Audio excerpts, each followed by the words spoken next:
আব্দুর রাজ্জাক বিন ইউসুফ বলেছেন আপনি কোরআন হাদিস বোঝেন না, ওনার ব্যাগ টানাটানি করতেন। আপনার মন্তব্য?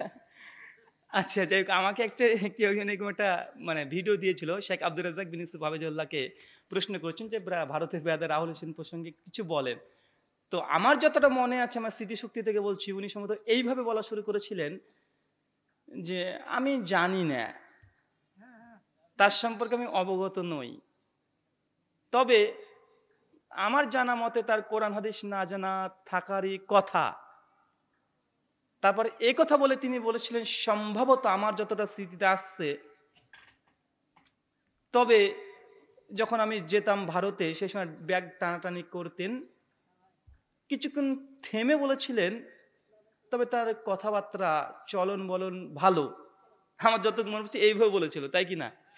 তো প্রথম কথা, আসলে শেখ তো অনেক ব্যস্ত মানুষ, দুটো মাদ্রাসার তিনি দায়িত্বে আছেন এবং অনেক ব্যস্ত, আমাদের চাইতে আপনাদের চাইতে অনেক ব্যস্ত। ব্যস্ত না ভাই? অনেক ব্যস্ত এবং অনেক টেনশনে থাকেন এবং অনেক ব্যস্ত, এবং বয়স হয়ে গেছে, প্রতিদিন অজস্র প্রোগ্রাম করছে, কত মানুষের সঙ্গে দেখা হচ্ছে, কত মানুষের কথা মনে রাখবে। তো প্রথম কথা, শেখকে মানে যে ব্যাগ ঠাঁটানির কথা বলেছেন, আসলে ওটা আমি না, এখন অন্য কেউ হয়তো শেখকে ধরে নিয়ে হয়তো বা আমার কথা বা বলেছে, এরকম হতে পারে। মানে শেখ মনে করছে মানে এই মানে ওই ছেলেটাই নাকি এরকম কিছু হয়তো ধরে নিয়ে বলেছে। যে আমার সঙ্গে শেখের মানে ইন্ডিয়াতে এমন কিছু ঘটনা ঘটেনি। আর যদি শেখের যদি ব্যাগ ধরারও যদি আমি সুযোগ পেতাম, তো আলহামদুলিল্লাহ, সুম্মা আলহামদুলিল্লাহ, আমাকে তুমি সেই জায়গাটাও দিও, শেখের পাশে থেকে ব্যাগটা অন্তত বহাতে পারি, তাহলে আমি খুশি, আলহামদুলিল্লাহ। তো যে শেখ আসলে ব্যস্ততার কারণে বা টেনশনের কারণে বা এমনটাই হয়তো বা ঘটেছে, তবে এমনটা নয়। আর আমি কোরআন হাদিস জানি, আমি তো কখনো স্বীকার করিনি যে আমি কোরআন হাদিস জানি। আমি তো অ্যাকচুয়ালি আমি জানি না, যে দু চারটে জানি সে দু চারটে আপনাদের কাছে পৌঁছে দিই। সেই বুখারী 68 নম্বর হাদিস আল্লাহ রাসূল বলেছেন, এবং সেই বুখারী 1740 নম্বর হাদিস বিশ্বনবী বলেছে, আজকে যে আমি যে বিদায় হজ্জের ভাষণ তোমাদেরকে দিলাম, শোনালাম, এই যতটুকু শুনলে তোমরা আরেকজনের কাছে পৌঁছে দাও। তো আমি যতটুকু কোরআন হাদিস, দুই একটা তিনটে চারটে যা কোরআন হাদিসের আয়াত জানি সেগুলো আপনার কাছে পৌঁছিয়ে দেওয়ার আমার দায়িত্ব মনে করি, তাই আমি দায়িত্ব পালন করছি। সেই বুখারী হাদিস না 3461 আল্লাহ রাসূল বলছে, বাল্লিগু আন্নী ওয়ালাউ আয়া, একটা আয়াত যদি জানা থাকে তুমি সেটাও পৌঁছে দাও। তা আমি আসলে কোরআন হাদিস যে জানি, আপনারা অনেকে মনে করেন, তা আমি তো নিজে বলি যে আমি কোরআন হাদিস খুব বেশি জানি না, বুঝিও না। যতটুকু জানি ততটাই আমি আপনার কাছে পৌঁছানোর চেষ্টা করি। আল্লাহ সুবহানাহু ওয়া তাআলা আমাদেরকে ইলম অর্জন করা এবং ইলম প্রচার করা, ইলম অনুযায়ী আমল করা তৌফিক দান করো, সকলে বলি আল্লাহুম্মা আমিন। জি জি বলছি। জি, জুমার খুতবা ইমাম সাহেব লাঠি ধরে কেন? জুমার দিনে এই মাসে লাঠি ধরে কেন? আপনাকে পেটানোর জন্য, বাদরামি করলে পেটাবে এই জন্য। সুনান আবু দাউদে 940, 35, 46 পর পর হাদিস আছে, বিশ্বনবী যখন জুমার খুতবা দিতেন সে সময় লাঠি রাখতেন। যখন তিনি ঈদের খুতবা দিতেন তখন লাঠি রাখতেন। আল্লামা ইমাম ইবনু কাইয়্যিম আয-যাওযায়ী আল-মুতাওয়াফা 751 হিজরি, তিনি তার জাদুল মাআদে জুম্মার অধ্যায়ে গিয়ে দেখবেন, তিনি আলোচনা করেছেন যে বিশ্বনবীর এটা একটা আদাতান সুন্নাত ছিল যে তিনি সবসময় তিনি লাঠি রাখতেন এবং খুতবার সময় তিনি ব্যবহার করতেন। তাই আপনার জুম্মার দিনে খুতবা দেওয়ার সময় লাঠিটা রাখবেন, রাসূলের সুন্নাহ। এটা খুব গুরুত্বপূর্ণ সুন্নাহ নয়, তবে করলে এটা ভালো। তবে কেউ যদি লাঠি ব্যতীতই খুতবা দিয়ে দেয়, কোনো সমস্যা হবে না। খুতবার চারানা বিন্দু পরিমাণে, সরিষা দানা পরিমাণে কোনো প্রভাব পড়বে না। তবে আমরা আহলুল হাদিস, আমরা সুন্নাহকে পছন্দ করি, ভালোবাসি। সম্ভব হলে কেন সুন্নাত আদায় করব না? কথা বুঝতে পারছেন তো? যেটা পারবো কেন করব না? একটা গুরুত্বপূর্ণ বিষয় যে আমার লেখা বাংলাদেশ থেকে 6টা বই বের হয়েছে। 6টা বই, তার মধ্যে একটা বই আছে তাকলিদ, ভ্রান্তি, নিরাসান। আমি মনে করি বাংলা ভাষাতে মানে এই তাকলিদ, বিভ্রান্তি, নিরাসন, তাকলিদ প্রসঙ্গে যতগুলো অভিযোগ আছে আলহামদুলিল্লাহ কোরআন হাদিসের আলোকে সব খণ্ডন করা আছে। আরেকটা বই আছে রাফুল ইয়াদাইন, সালাফদের দৃষ্টিকোণকে রাফুল ইয়াদাইন, মানে অনেকে বলে রাফুল ইয়াদাইন মানসুখ হয়ে গেছে। তাদের অকাট্য জবাবে বইটা রচনা করা হয়েছে। প্রায় 618 খানা বইয়ের হাওলা আছে। কয়টা বইয়ের হাওলা আছে? 618 খানা বইয়ের রেফারেন্স আছে। মানে বুখারী যেমন একটা বই, এরকম 618 খানা বইয়ের হাওলা দিয়ে এই বইটাকে রচনা করা হয়েছে। এবং তারা যতগুলো দলিল দেয় যে রফুলউদ্দিন বাতিল, মানসুখ, তার প্রত্যেকটা ধরে ধরে জবাব দেওয়া হয়েছে। বইটা নিয়ে যেতে পারেন।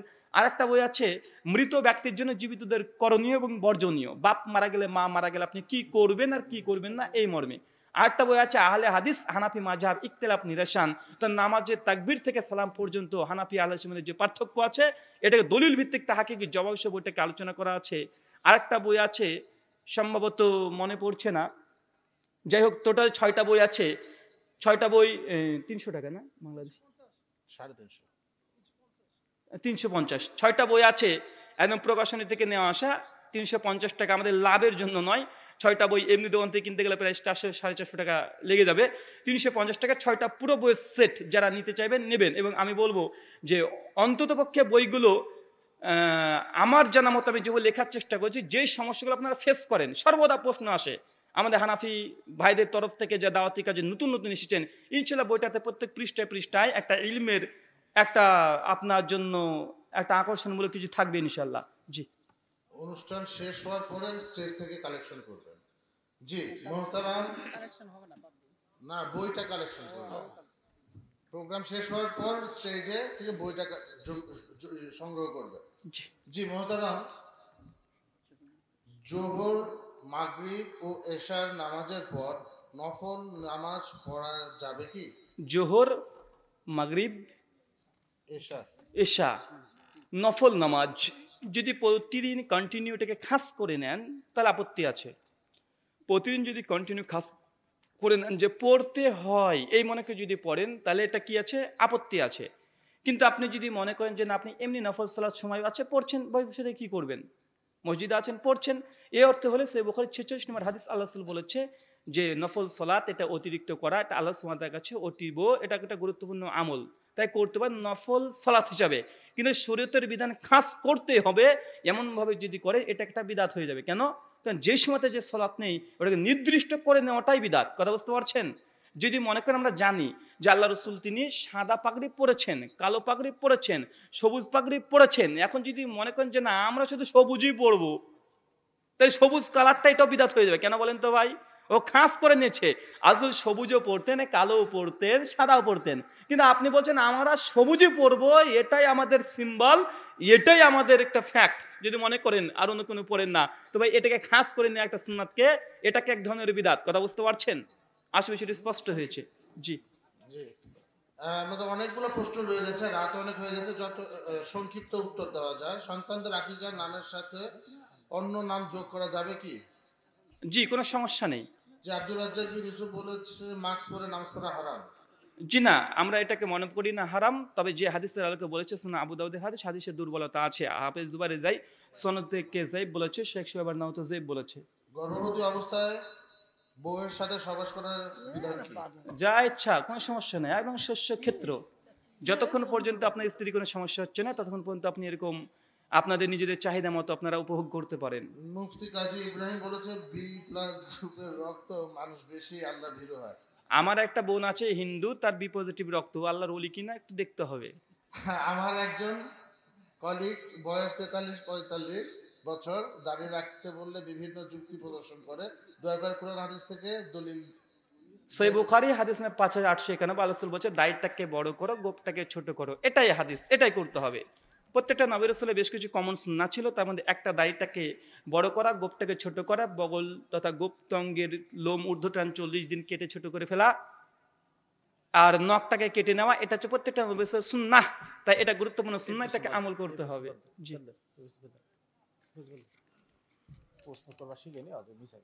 আহলে হাদিসের অনেক বড় বড় আলেম বলেন হানাফি মাযহাবে বিয়ে করা ঠিক না, এই ব্যাপারে বলেন। আহলে হাদিসের কোন আলেম বলেছে রে ভাই হানাফি মাযহাবের বিয়ে করা জায়েজ না? সূরা মাইদা তোমার 5 আল্লাহ যে ইহুদি মেরে যদি বিশ্বাস হয় তাকে বিয়ে করো। হানাফিদেরকে বেশি বেশি করবেন, কেন ওর মধ্যে থেকে আরো যে সন্তানগুলো আছে সব টাটকা আহলে হাদিস হবে, তাই বেশি বেশি হানাফি ধরে ধরে বিয়ে করেন। আজীব ব্যাপার। আসসালামু আলাইকুম, আমি মানলাম আপনার সকল কথা সঠিক। আমার প্রশ্ন হচ্ছে আমরা সাধারণ ধর্ম মুসলমান হানাফি শাফি আহলে হাদিস অনেক বড় বড় আলেম এরকম বক্তব্য প্রদান করে, আমরা কোনটা মেনে চলব? আপনারা কোনটা মেনে চলবেন? যে সকলে মনে হচ্ছে সত্য সত্য, যারা কোরআন হাদিস দিয়ে দলিল দিয়ে কথা বলছে গিয়ে চেক করেন, চেক করে তদন্ত করে আপনি নিজে বুঝতে পারেন কি হক আর কি না হক। এই যে পীর সাহেব কেবলা যখন যে আদেশ করিবে কোরআন সাহেব বিরুদ্ধে গেলে মানতে হবে, বা এটা কি হক? কথা বলেন। এই পীর সাহেব বাংলাদেশে আছে না নেই? এদের সংখ্যা বেশি। তো আপনি এখন উনি যে বক্তব্য দিচ্ছেন হক মনে করবেন? যাদের আকীদায় এটা যে পীর সাহেব যা বলবে সেটাই মানতে হবে, তো ভাই এরা কখনো হক হতে পারে? আমাদের দাবি কোরআন হাদিস যেটা আছে সেটাই হক। আমার কাছে ফতোয়া জিজ্ঞাসা করা, শেখ আব্দুর রাজ্জাককে ফতোয়া জিজ্ঞেস করা দরকার নেই। কোরআন হাদিসে পেয়েছেন, পাচ্ছেন, আমল করেন। আমাদের দাবি তো এটা। জি জি, তারাবি আর তাহাজ্জুদের মধ্যে পার্থক্য কি? তারাবি তাহাজ্জুদের মধ্যে কোনো পার্থক্য নেই। এই ব্যাপারে আমার 3টে বক্তৃতা আছে, ইন্টারনেট থেকে শুনে নেন। বাসর ঘরে স্বামী স্ত্রী একসঙ্গে নামাজ পড়বে নাকি ভিন্ন ভিন্ন? বাসর ঘরে স্বামী স্ত্রী একসঙ্গে নামাজ পড়বে কি পড়বে না? জি, একসঙ্গে পড়বে, তো পাশাপাশি নয়, স্বামী সামনে স্ত্রী পেছনে। জি, যে নামাজ কি সুন্নাহ না নফল? এটা অনেকে মুস্তাহাব বলেছে, তবে অনেকে সুন্নাহ বলেছে। মুস্তাহাব এই রায়টাই বেশি। দুজন কি একসাথে সম্মিলিত মোনাজাত করা যাবে? দুজন একসঙ্গে সম্মিলিত করা যাবে না, যখন আল্লাহ রাসূল করেছে ওই সব জায়গাতে প্রমাণিত হলে করতে পারবেন। বাসর ঘরে করে। বাসর ঘরে সম্মিলিত মোনাজাত একসঙ্গে প্রমাণিত নয়। আসসালামু আলাইকুম ভাই, আমি হিসাব বিজ্ঞানে অনার্স। আচ্ছা, হিসাব বিজ্ঞানে প্রাইভেট পড়তে। আচ্ছা, কালোজিরা সকল রোগের ঔষধ, এ কথা নাকি মিথ্যা? নিউ ইয়র্ক সজল বলেছেন। কালজিরা এটা যে মানে সমস্ত রোগের ঔষধ, এটা নাকি মিথ্যা, এখানে কোনো একজন ব্যক্তি বলেছে বা আল্লাহ রসুল বলেছে। সহিহ বুখারীর হাদিস, যেখানে আল্লাহ রসুল বলছে কালো জিরা এটা সমস্ত রোগের ঔষধ মৃত্যু ব্যতীত। এখন কোনো সজল ফজল যেই বলুক না কেন, কেউ যদি বলে থাকে, এটা সম্পূর্ণ সে ব্যক্তি পাক্কা মিথ্যুক। যে বলেছে, আল্লাহ রসুল কখনো মিথ্যা কথা বলতে পারে না। আর কেউ যদি বলে যে আমরা হাদিসকে অস্বীকার করি, হাদিস আছে বুখারীতে, মানবো না, ইমাম বুখারী 200 বছর আগে বলে গেছে, তো ভাই এর জন্য একটা আলাদা বক্তৃতার প্রয়োজন আছে। হাদিস হুজ্জাতি হাদিসের উপরে, এ ব্যাপারে আমাদের আলোচনা আছে, শ্রবণ করতে পারেন। জি, আজওয়া খেজুর খেলে নাকি বীজ ধ্বংস হয়ে যায়? জি, সহিহ বুখারীর হাদিস আছে, স্পষ্ট সহিহ সনদে প্রমাণিত আছে।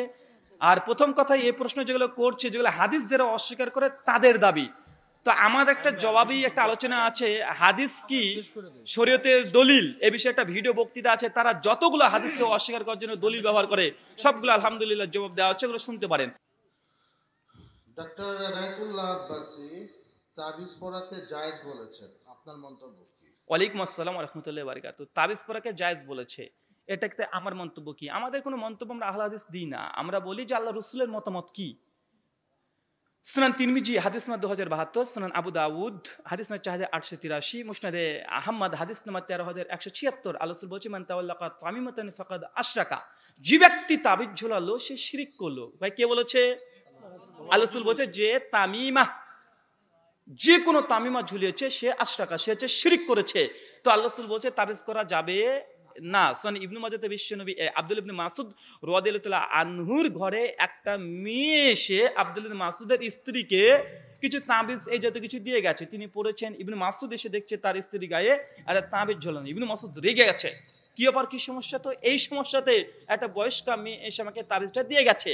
আল্লাহ সঙ্গে সঙ্গে ইবনে মাসউদ বলছে এই মেয়েটা দিয়ে গেছে? বলছে জি হ্যাঁ। তখন তার স্ত্রী বলছে যে আমি পড়েছি, আমার ব্যথা যখন হয় আমি এটা পড়লে ঠিক হয়ে যায়, আবার যখন খুলে ফেলি তখন খারাপ হয়ে যায়। ইবনে মাসউদ রাদিয়াল্লাহু তাআলা আনহু তখন বলছে এটা দিয়ে যখন তুমি পড়ো শয়তান তোমাকে ঘোচা দেয়, তখন তুমি সুস্থ হয়ে যাও, আবার যখন খুলে ফেলো শয়তান চলে যায়, এর জন্য খারাপ হয়। তো ইবনে মাসউদ সঙ্গে কসম করে বলছে ইবনে মাসউদের ঘরে কখনোই কোনো তাবিজ থাকতে পারে না, ছিঁড়ে নিক্ষেপ করে ফেলে দিয়েছে। আব্দুল বিন আব্বাস রাদিয়াল্লাহু তাআলা থেকে মুসান্নাফ আব্দুর রাজ্জাক হাদিস নাম্বার 17112-তে তিনি একদম তামিমা এটাকে তিনি নিষিদ্ধ হারাম মনে করতেন। তো অনেকগুলো দলিল আছে, মানে একটা আলোচনা আছে দেখবেন তাবিজ প্রসঙ্গে। মুফতি আবরার সাহেবের একটা অভিযোগের জবাব দিতে গিয়ে আমি দলিল নিয়ে এসেছিলাম যে তাবিজ পড়াকে কোন কোন সাহাবীরা নিষিদ্ধ হারাম মনে করতেন, শিরক মনে করতেন, কোন কোন তাবিরা হারাম মনে করতেন, এই বিষয়ে একটা আলাদা লেকচার আছে। তাই প্রথম কথা, তাবিজ কবজ মাদুলি ইসলাম এটা অনুমোদিত নয়, এটা হচ্ছে আবেগ, যেটা আলোচনাতে বলেছি। ইসলামে আছে রুকিয়া, ইসলামে কি আছে বললাম, তার মানে হচ্ছে কি ঝাড়ফুঁক করা। কি করা? ঝাড়ফুঁক করা। আপনার ছেলেটা অসুস্থ, সূরা ফাতিহা পড়েন, ফুঁক দেন পানিতে, ছেলেটাকে খাওয়িয়ে দেন, আল্লাহ প্রতি ভরসা করেন, ইনশাআল্লাহ সুস্থ হয়ে যাবে। আপনার পায়ে ব্যথা পেয়েছে, আপনি সরিষার তেল দেন, ফুঁক দেন, ডলে দেন, ইনশাআল্লাহ আপনি সুস্থ হয়ে যাবেন। আপনি ভূতে জিনে ধরেছে, আপনি সূরা নাস ফালাক সূরা আয়াতুল কুরসি এগুলো পড়েন, এগুলো সুস্থ হয়ে যাবেন। আয়াতুল কুরসি বিশেষ করে সূরা নাস সূরা ফালাকের তাফসীর ইবনে কাসির দেখেন, আল্লাহ রাসূল মুহাম্মদ সাল্লাল্লাহু আলাইহি ওয়াসাল্লামকে জাদু করেছিল ইহুদি একজন নারী, তারপরে আল্লাহ সুবহানাহু আসমান থেকে শিফা অবতীর্ণ করে দিলেন, সে সূরা নাস আর ফালাক, আর হুজুর করে দিল তাবিজ। কেন? হুজুরের পেস্টিজে বাঁধে। কেমন পেস্টিজে বাঁধে? ধরুন আপনি হুজুরের কাছে গিয়ে বলছেন হুজুর চোখটাতে খুব ব্যথা করছে, হুজুর একটু ফু দিয়ে দেন। যদি এই কথা বলেন তো হুজুর ফু দিচ্ছে, দে 300 টাকা দে, বলতে পারবে? হুজুর একটা পেস্টিজ বোঝাচ্ছে তো নাকি ভাই? 3টে ফুয়ের দাম 300 টাকা হয়, কিভাবে চাহাবে হুজুর? হুজুরের লজ্জা লাগে 300 টাকা চাইতে 3টে ফুয়ে, তার জন্য ও তাই হয়েছে, আচ্ছা আচ্ছা এটা কঠিন সমস্যা রে, যা যা যা 2 দিন পরে আসবে, রেডি করে রেখে দেবো। 2 দিন পরে আপনি গিয়েছেন, কি যে কি করেছে আপনাকে ধরে দিয়েছে, ভেবে বলছে এটা পরে ভালো হয়ে যাবে। এখন তাবিজটা দিয়ে হুজুর 300 টাকা নিচ্ছে, আপনি খুশি হুজুরও খুশি, কিন্তু ফু দিয়ে 300 টাকা চাওয়াও একটা লজ্জাকর বিষয়। আর আপনি দিতে গিয়ে বলে 3টা ফু 300 টাকা, ডাক্তারি তো একটা ভিজিট নয়। তো হুজুর একটা ব্যবসার জন্য একটা আলাদা কৌশল, এটা আলাদা কৌশল। মনে রাখবেন ইসলামে তাবিজ কবজে কোনো জায়গা নেই। যে হুজুর তাবিজ দিতে যাবেন, হুজুর তাবিজ দেন না, ফু দেন, মাথা বেঁধে দেন, মাথা ফু দেন, ফু দেন, কথা বলছেন। এটা ইসলামে জায়েজ, ওটা না জায়েজ, আসলে বিষয়টা স্পষ্ট হয়েছে। জি, আপনারা হাঁটাহাঁটি করবেন না, বেশি কষ্ট হলে বলেন, আমরা আলোচনা শেষ করে দিই, কিন্তু হাঁটাহাঁটি করবেন না। যে আপনার নামে ব্রাদার রাহুলের ব্যাখ্যা করবেন, আপনার নামে ব্রাদার রাহুল কেন ব্যাখ্যা করবেন? ওয়ালাইকুম আসসালাম ওয়া রাহমাতুল্লাহি ওয়া বারাকাতুহু। এমন কোনো প্রোগ্রাম নেই বাংলাদেশে যেখানে এই প্রশ্নের উত্তরটা আমি দিই নাই, এবং আমার উত্তর একটা থাকে, এটা সব শেষে উত্তরটা দিয়ে উঠবো ইনশাআল্লাহ, শেষে হবে, মনে করে দিবেন। জি জি ইনশাআল্লাহ। আমার নাম আবু সামা। আমরা জানি হযরত ওমর রাদিয়াল্লাহু তাআলা আনহুর ছেলের নাম ছিল আবু সামা, কিন্তু সে নাকি কাফের ছিল। কিন্তু আমার প্রশ্ন, উল্লেখের নামটি আবু সামা রাখা যাবে কিনা? যদি না ওয়ালাইকুম যায় আসসালাম ওয়া তাহলে রাহমাতুল্লাহি ওয়া বারাকাতুহু। ভাই প্রশ্ন করেছেন যে কোনো কাফেরের নাম কোনো মুসলিম রাখতে পারে কিনা। প্রথম কথা, নাম রাখার জন্য শর্ত হচ্ছে কাফের বা মুশরিক আছে এমনটা নয়, বরং নামের অর্থটা ভালো হওয়া। আল্লাহ রাসূলের পিতার নাম কি ছিল কথা বলেন? আব্দুল্লাহ। নাম কি খারাপ নাকি রে ভাই? শ্রেষ্ঠ নাম। আল্লাহ রাসূল বলেছে সবচেয়ে আফজাল দুটো নাম, একটা আব্দুল্লাহ, একটা আব্দুর রহমান। তো নামের যদি গুণবাচক এবং এটা ইসলামের সঙ্গে কোনো যদি সাংঘর্ষিক না হয়, ভালো অর্থপূর্ণ হয়, এই নামগুলো সবগুলো জায়েজ, চাই কোনো কাফের রাখুক আর যে রাখুক। ভাই আবু জাহেলের নাম কি ছিল? আবুল হাকাম। নাম খারাপ নাকি? ভালো নাম। তাই যতগুলো মক্কার কাফের মুশরিক ছিল তারাও আল্লাহর বান্দা আব্দুর রহমান, আব্দুল্লাহ এই ধরনের নামই তারাও রাখতো। তাই নাম যদি অর্থপূর্ণ ভালো হয় সেটা জায়েজ, সেটা কাফেরের থাক আর আপনার থাক, কোনো সমস্যা নেই। জি, 4 খলিফার কবর কোথায় রয়েছে? 4 খলিফার কবর আছে, আমি যাইনি কোনোদিন, দেখিও নাই। তবে যেখানে যেখানে বাড়ি ছিল তার আশেপাশে হওয়ার কথা, তথা মধ্যপ্রাচ্যের মধ্যে, এটাই ঠিক। জি, মুসলিম বিরোধী খ্রিস্টানের ওয়েবসাইটের নাম বলবেন দয়া করে? মুসলিম বিরোধী খ্রিস্টানদের ওয়েবসাইটের নাম কি আমি বলতে চাই না, এই জন্য কেন অনেকে এখানে শুনবেন, পরবর্তী গিয়ে সার্চ করবেন, সার্চ করে নিজে পড়ে নিজে আপনি একটা অ্যাগনস্টিক হয়ে যাবেন, কনফিউশনের মধ্যে পড়ে যাবেন, কি ঠিক কি ঠিক না। খ্রিস্টানদের সবচেয়ে বড় প্রতারণ হচ্ছে এটা, যেগুলো আপনাদের সঙ্গে করতে পারে। কি করতে পারে জানেন? কোনো খ্রিস্টান আপনাদের মসজিদে আসবে, নামাজ পড়বে, নামাজ পড়ে এসে সালাম দিয়ে বলবে কিছুক্ষণ কথা বলবো। কথা বলার পরে মানে খ্রিস্টান চিনবেন কিভাবে? খ্রিস্টানেরা যে ছদ্মবেশে নিয়েছে, তো দেখবেন নামাজ পড়ছে, নামাজ পড়ে উঠে দাঁড়িয়ে সালাম দিবে, সালাম দেওয়ার পরে বলবে আপনার সঙ্গে কিছুক্ষণ কথা বলবো। তো কি কথা বলবো? কোরআনটাকে নিবে, যে কোরআন থেকে কিছু আয়াত পড়বে। কোন আয়াতগুলো পড়বে? নবী ঈসা কেন্দ্রিক আয়াত পড়বে। কি নবী পড়বে? কথা বলেন। ঈসা নবী প্রসঙ্গে কিছু আয়াত পড়ে আপনাকে শোনাবে, তার মর্যাদার কথা বলবেন। তখন আপনি বলুন যে না আসলে এটা হাদিসের বিরুদ্ধে গেছে, তখন তারা হাদিস মানা যাবে না। হাদিস আল্লাহ সাল্লাল্লাহু আলাইহি ওয়াসাল্লামের মৃত্যুর 200 বছর পরে এসেছে, এই কথা বলে হাদিসের দুর্বলতা আপনার কাছে প্রকাশ করবে, ঈসা নবীরকে একদম আল্লাহ পর্যন্ত ঠেকিয়ে দিবে, এগুলো করবে। কিছুদিন আগে দেখেছেন হয়তোবা, আমি ইন্ডিয়াতেই আমি প্রোগ্রামে গিয়েছিলাম, আমার বাড়ি থেকে প্রায় 250 কিলোমিটার দূরে। ওখানে খোঁজ পেলাম যে একজন খ্রিস্টান মিশনারি, তিনি প্রতিদিন রীতিমতো মসজিদে যান, নামাজ পড়েন, নামাজ পড়ে সালাম ফিরে উঠে মানুষকে তিনি কোরআন থেকে খ্রিস্টান ধর্মের দাওয়াত দেন। কোরআন পড়ে পড়ে, কি জানেন আশ্চর্য, মানে কোরআনে ঈসা নবী প্রসঙ্গে যতগুলো আয়াত আছে এগুলো পড়বে, পড়ে পড়ে বলবো আমাদের ঈসা এটা সেটা সেটা এইভাবে। তো আমার কাছে যখন খবর আসলে বুঝতে হলো মাল তো কোনো মুসলিম না খ্রিস্টানে, আমি সঙ্গে সঙ্গে বললাম যে ঠিক আছে আমার নামটা বলবেন না, আমি আসছি। তো যাই হোক, নামটা গোপন করে আমি চলে গেছি, বেটা গিয়ে সামনে থেকে আমি হাওয়া কাওয়া খেয়ে গেছে, দেখবেন ভিডিওতে আছে। জি জি দেখেছি। তো তার সঙ্গে পেরে আমার 3 ঘন্টা আলোচনা, তা আলহামদুলিল্লাহ তাকে আমি অনেকবার বলেছি, আপনারা যারা আলোচনা দেখেছেন বুঝতে পেরেছেন। তো খ্রিস্টানদের মূল টার্গেট হচ্ছে তাদের মসজিদের মধ্যে চলে যাওয়া এবং মুসলিম নাম ব্যবহার করা। কি বললাম? মুসলিম নাম ব্যবহার করা। বা আপনারা জানেন না খ্রিস্টানদের এত বদ আকীদা, এত খারাপ আকীদা, তাদের ইমানের প্রথম, আমাদের ইমানের প্রথম অংশ কি? আল্লাহর প্রতি বিশ্বাস, তারপর নবীদের প্রতি বিশ্বাস, আছে না নাই? কথা বলেন। কোন নবী কখনো পাপ করতে পারে? কথা বলেন। কোন নবীকে যদি মনে করেন গুনাহগার, জেনা করেছে, ব্যভিচার করেছে, বা বলুন তো এই ব্যক্তির মুসলিম হতে পারে? জি না। কিন্তু খ্রিস্টানদের বাইবেলের মধ্যে প্রত্যেকটা নবীকে আগে পাপী যতক্ষণ আপনি মনে না করবেন আপনি ইমানদারি হতে পারবেন না। তাদের দাবি পৃথিবীতে যত নবী এসেছে, সে মূসা হোক, ঈসা হোক, দাউদ হোক, যতই নবী, সব নবী পাপ করেছে, জেনা করেছে, ব্যভিচার করেছে, শিরক করেছে, মূর্তি পূজা করেছে, অগ্নি পূজা করেছে। শুধুমাত্র একজন পাপ করেনি, তার নাম হচ্ছে নবী ঈসা আলাইহিস সালাম। তাদের দাবি, ভাই বাইবেলটা যখন নিয়ে এসেছি আর প্রশ্ন চলে এসেছে, একটা বাইবেল থেকে ভার্স পড়ছি, ভাই নবী লূত আলাইহিস সালামের নাম শুনেছেন? লূত আলাইহিস সালাম, তার সময়তে কি ঘটনা আছে? মানুষ সমকামী হয়ে গিয়েছিল, পুরুষ পুরুষের সঙ্গে, নারী নারীর সঙ্গে। আল্লাহ সুবহানাহু ওয়া তাআলা লূত আলাইহিস সালামের কে হেফাজত করেছেন।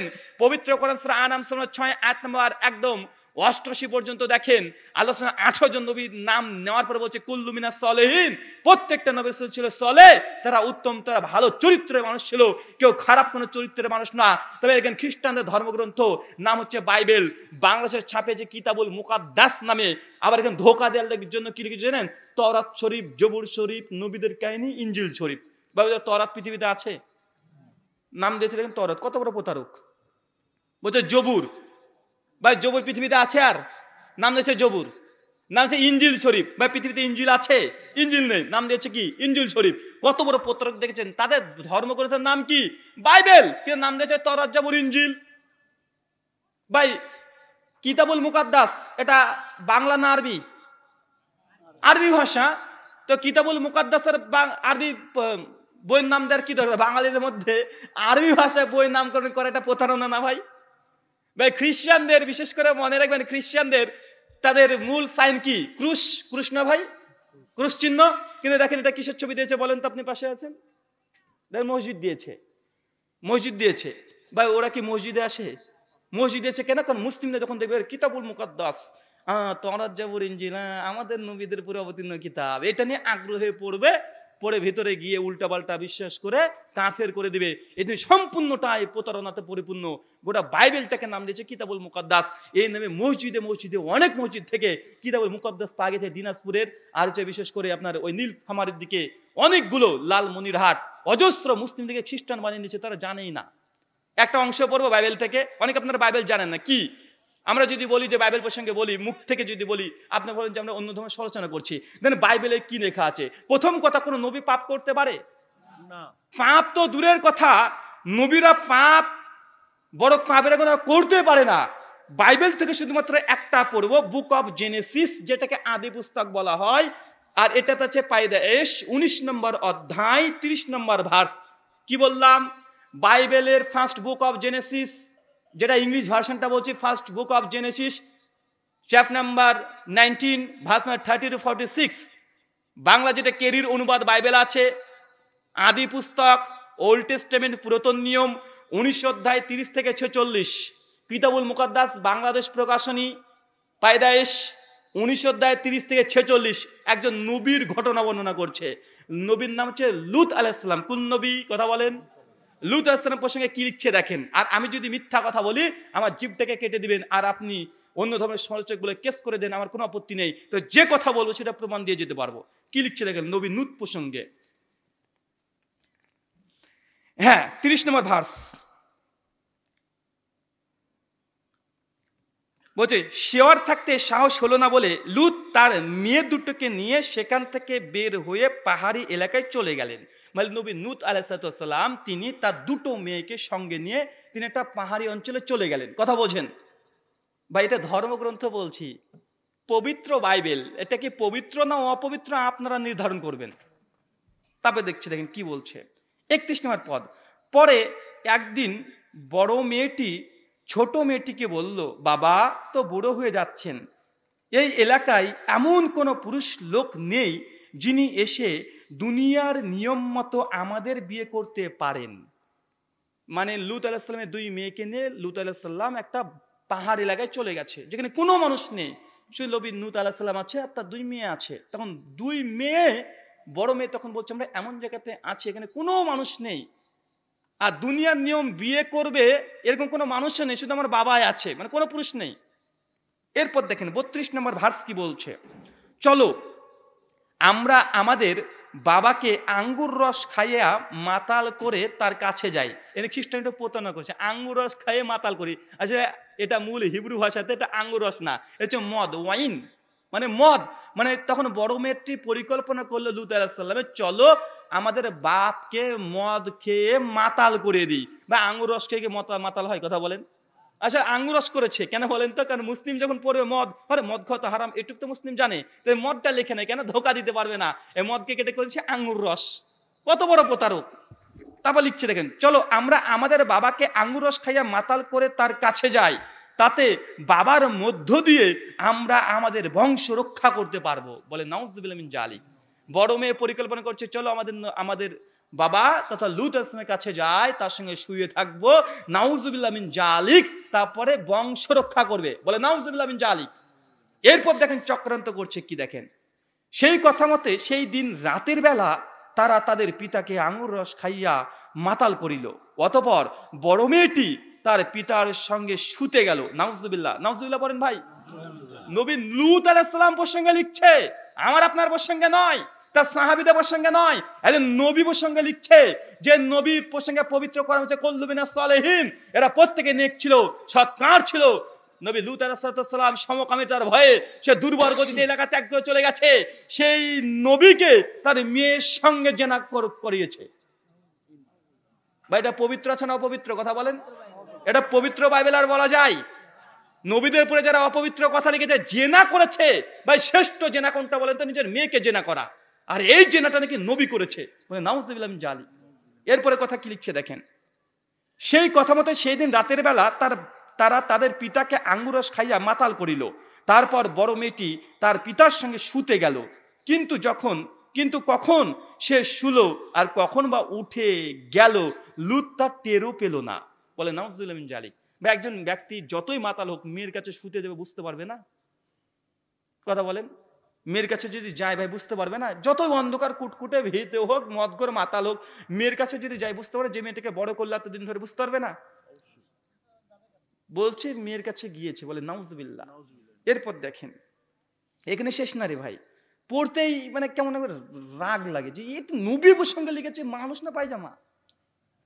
আশ্চর্য, আবার নাম দিতে পবিত্র বাইবেল, মুকাদ্দাস, কিতাবুল মুকাদ্দাস, মুকাদ্দাস এটা, আশ্চর্য। তারপর দেখেন পরের দিন বড়টি ছোটটিকে বলল, দেখ কাল রাতে আমি বাবার সঙ্গে শুয়েছিলাম।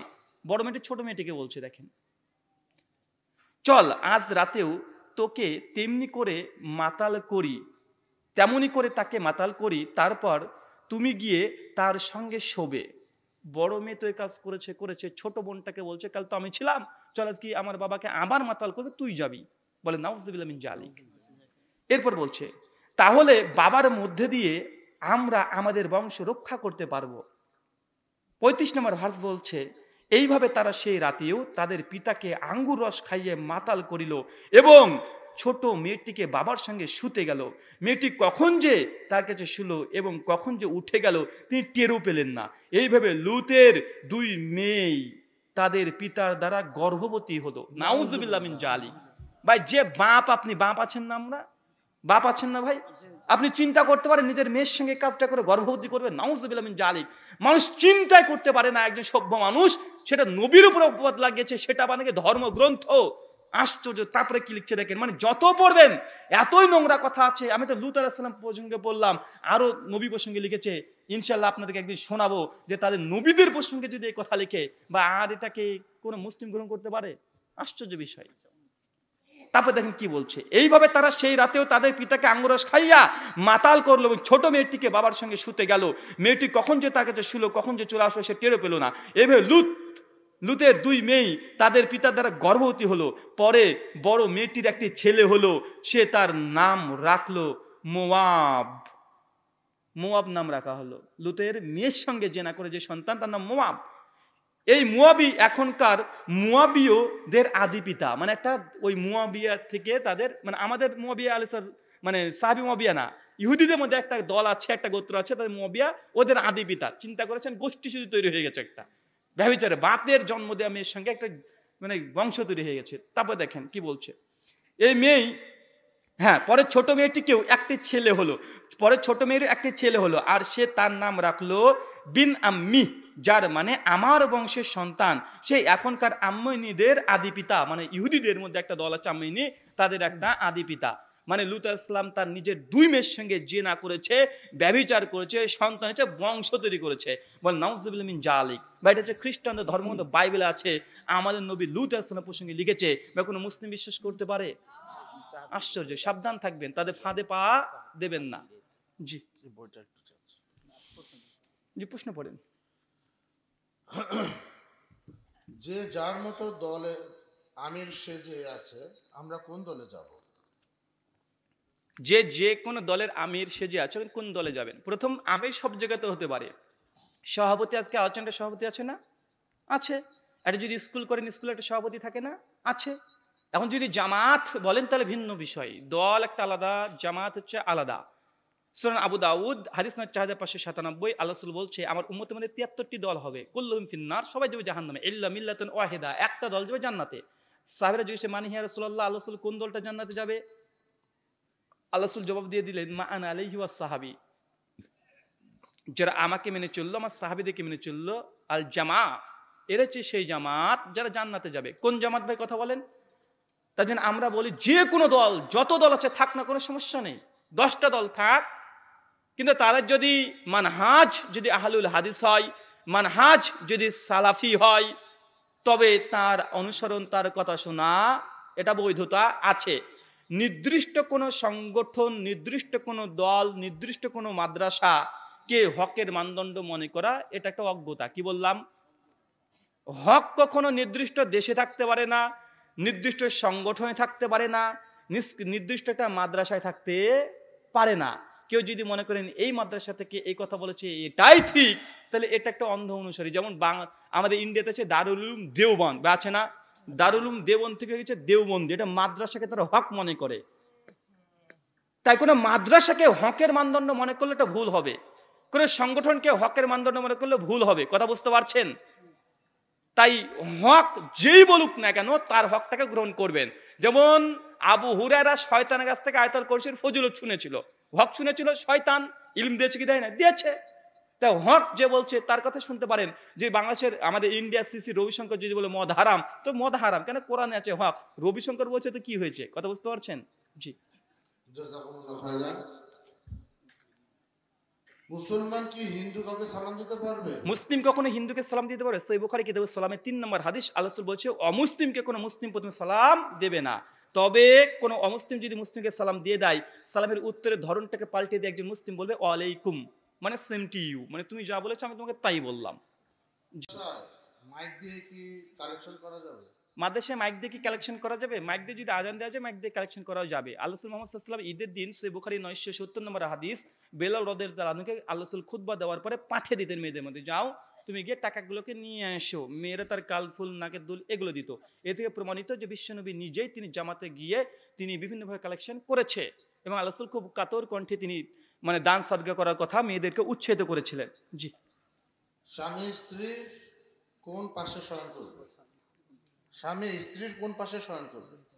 ভাই কোনো সিস্টেম নাই, ডানে হোক বায়ে হোক উপরে নিচে কোনো সমস্যা নেই, এটা আপনার ব্যাপার। পবিত্র গ্রন্থ সূরা বাকারা আয়াত নম্বর 222 আল্লাহ বলেছেন তোমাদের স্ত্রী তোমাদের শস্য ক্ষেত্র, যেখানে ইচ্ছে সেখানে। এটা ভেতরের জিনিস, বাইরে নিয়ে আসেন কেন রে ভাই? জি। আব্দুল জি। জি, জাযাকুমুল্লাহ খাইরান।